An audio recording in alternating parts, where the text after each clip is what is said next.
Yale Medicine states that 80,000 children a year under the age of 18 are diagnosed with Crohn's or IBD, which is irritable bowel disease. And that also includes ulcerative colitis, and I think 2 or 3 other diseases that it never really mentioned. And over half of those kids end up having Crohn's.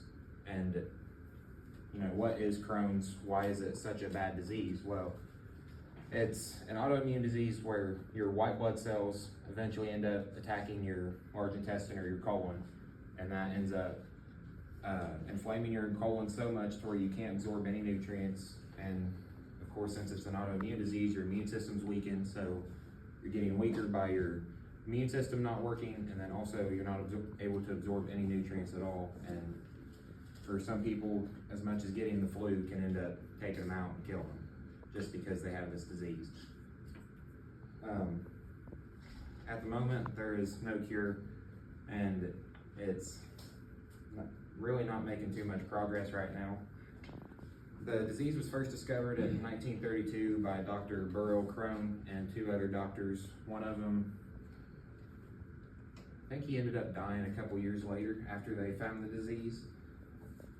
And they found it by having 14 patients that they suspected have small intestine tuberculosis, and they all had the exact same symptoms, everything, and they didn't know it wasn't the same as any disease that they had before.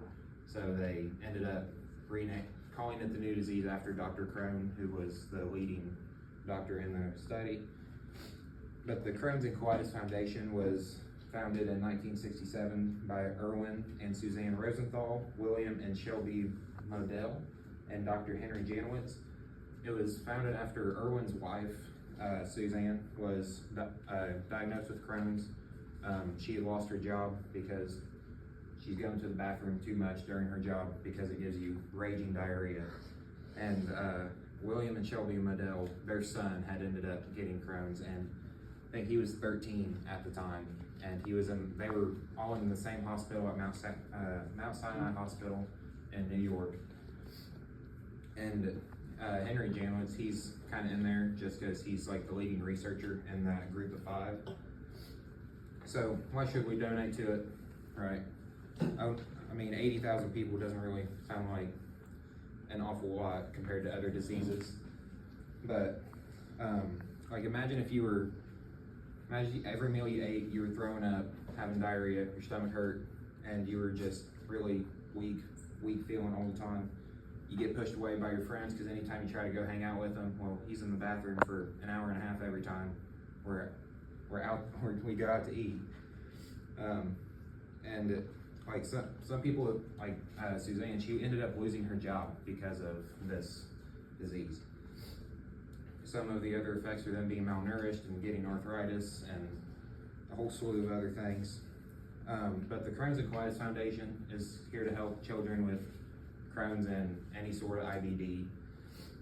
It's the leading researcher for a cure right now. Although there isn't really a cure, there's a lot of medicines out there that lead people into remission, which is pretty much where it's just completely gone, but it's not really gone because if you stop taking your medicine, it comes right back. The plan of action is pretty simple. We just have to develop a cure and then give it out to the people. But any small donation would really make a big difference because honestly, not a lot of people really donate to the foundation. And the more people that could donate, the more research they could do and the more that they could get done.